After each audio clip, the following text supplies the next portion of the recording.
నీళ్లు నింపితే పెను ప్రమాదం పొంచి ఉన్నది. నీళ్లు నింపినమంటే అంత కొట్టుకపోతుంది. ఈ రోజు నీళ్లు లేకుంటే ఎండబెట్టినాం కాబట్టి అది అట్లా నిలబడి ఉన్నది. అది ఏ క్షణమైనా కుప్పగూలడానికి సిద్ధంగా ఉంది. మీరే కళ్ళతో చూసిండ్రు. మేడిగడ్డ బ్యారేజ్ 1.5 మీటర్ దాదాపుగా 5 ఫీట్లు భూమిలోకి కుంగిపోయింది. ఇది మేం చెప్పడం లేదు, సాంకేతిక నిపుణులు చెప్తున్నారు.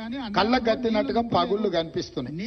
కాంక్రీట్ స్ట్రక్చర్స్ అంత వర్టికల్ గా క్రాక్స్ వచ్చి ఉంటే దాని ఒక చిన్న సంఘటన కింద ముఖ్యమంత్రి గారు, మాజీ ముఖ్యమంత్రి గారు మాట్లాడుతున్నారు అని అంటే అసలు చంద్రశేఖరరావు గారి ఆలోచన చేసిన తప్పిదాలను కప్పిపుచ్చుకోవడానికి చేస్తున్న ప్రయత్నము ఈ రోజు తెలంగాణ సమాజం అంతా గమనించాల్సిన అవసరం ఉన్నది.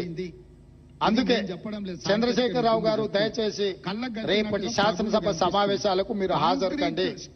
శాసనసభ సమావేశాలలో బడ్జెట్ తో పాటు సాగునీటి పారుదల శాఖ మంత్రి ఉత్తమ్ కుమార్ రెడ్డి గారు ప్రవేశపెట్టే శ్వేతపత్రము సాగునీటి ప్రాజెక్టుల మీద మీరు చర్చలో పాల్గొనండి. మీరు ఆ చర్చలో శాసనసభలో మీ అనుభవాన్నంతా రంగరించి కృష్ణానది జలాల మీద నిర్మించిన ప్రాజెక్టులను ఏ విధంగా మనం కాపాడుకోవాలి, కేంద్ర ప్రభుత్వం కొట్లాడాలనో మీ అనుభవాన్నంతా ఉపయోగించి సూచనలు ఇవ్వండి. అదే విధంగా 1000 కోట్ల దోపిడీ జరిగిన కాళేశ్వరం ప్రాజెక్టులు ఈ రోజు ఎల్ఎన్టీ సంస్థను బ్లాక్ లిస్ట్ చేయాలన్నా వద్దా? ఎల్ఎన్టీ సంస్థ నిర్మాణం చేయకుంటేనే